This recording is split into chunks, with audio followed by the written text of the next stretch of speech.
balalar cemiledim başıma Hüseyin'im gedi. Daldan bazı bakır, balalar bakır.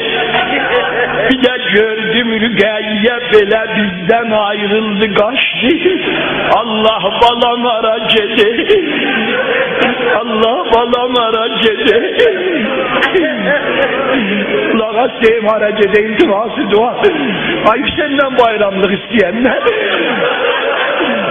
Ay bayramımızı geri getiren Hüseyin. Ay bayramımızda mesutlerimize gelecekten Hüseyin. Ağam ağam. Ağam ağam. Ağam ağam.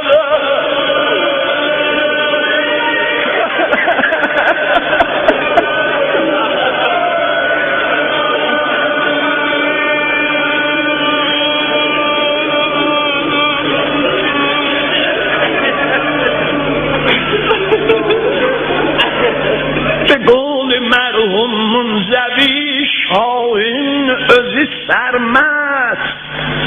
Şahın özü sermez. Veli merkebi hüşyar. Ağaç süratlen gede birden gördü Zülzenah dayandı.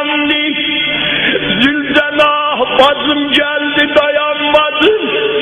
Zülzenah Rubabi yalvardı dayanmadı. Leyla yalvardı dayanmadım. Zülzenah bu ne vakti dayanmak. Gördü Zülzenah bir ağıya bak ey bir yere bak.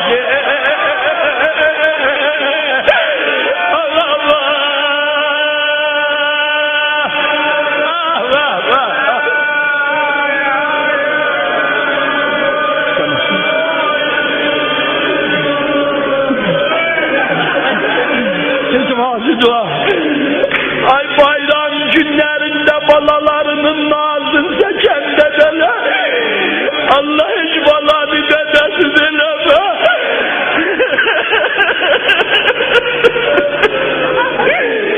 Dedim bela bacıvadını var. Ağam ağam. Ağam ağam. Ağam ağam. Hay hay hay hay. Her yerde sen ses koşarlarsa bilerler ki bayram bizim yokumuzdu.